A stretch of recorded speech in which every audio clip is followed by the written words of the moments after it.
Beaucoup d'entre nous sont venus aux États-Unis après avoir vécu des situations très effrayantes et traumatisantes, notamment après avoir vécu la guerre, séjourné dans des camps de réfugiés, après avoir expérimenté le manque ou l'accès limité au logement et à la nourriture. Nous espérions que nos vies aux États-Unis seraient meilleures que chez nous, et cette perspective nous rendait heureux. Nous avons également laissé derrière nous des personnes que nous aimons. Nos familles et nos amis nous manquent énormément. Peu de temps après notre arrivée aux États-Unis, même si nous étions en sécurité et avions de la nourriture et un abri, nous avons commencé à remarquer que notre situation était encore très difficile. Les soucis d'argent, les longues heures de travail à des emplois mal rémunérés, l'inquiétude pour nos familles et amis laissés au pays, des souvenirs heureux, mais aussi des expériences douloureuses et bouleversantes dont nous avons été témoins chez nous, le manque de temps pour apprendre une langue nouvelle font que nous nous sentons très tristes. Nous avons perdu la connexion avec nos amis et voisins parce qu'ils vivent très loin. Nos enfants sont tellement occupés par leur vie d'étudiants que les occasions de leur parler ou même de les voir sont rares. Nos relations avec nos proches ont changé et nous avons souvent l'impression qu'il n'y a personne autour de nous qui nous comprenne vraiment. Tous ces changements font que nous nous sentons tristes et très seuls et nous ne nous en rendons peut-être pas compte. Et malgré nos espoirs pour une vie meilleure, cela n'est pas facile.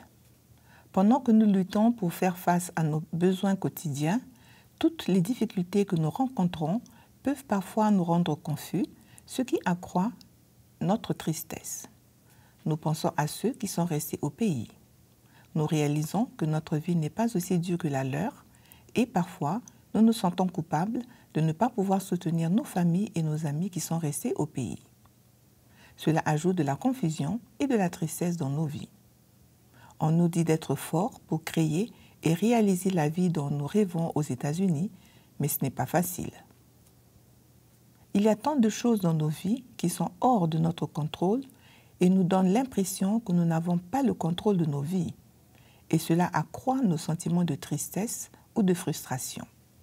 Cependant, il est important de savoir, de réaliser que se sentir triste, vraiment triste, n'est pas de notre faute. Lorsque nous sommes tristes, il est difficile d'apprécier les activités que nous aimions auparavant. Nous avons du mal à exprimer ce que nous pensons et ressentons. Il est difficile de dormir ou au contraire, nous dormons trop. Il peut être difficile de bien manger, de rendre visite à nos amis et à notre famille, et il arrive même que nous ne voulions pas quitter notre maison. Nous pouvons aussi développer l'habitude de boire trop d'alcool ou prendre des drogues. Nous pouvons peut-être aussi ne pas comprendre pourquoi nous devons vivre. Et ce genre d'idées peuvent nous amener à penser que les choses iraient mieux pour tout le monde, y compris nous-mêmes, si nous étions morts.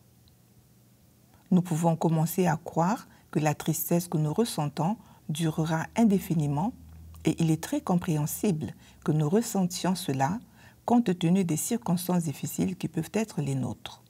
Cependant, je voudrais que vous sachiez que la tristesse et le désespoir que vous ressentez ne peuvent pas et ne dureront pas éternellement.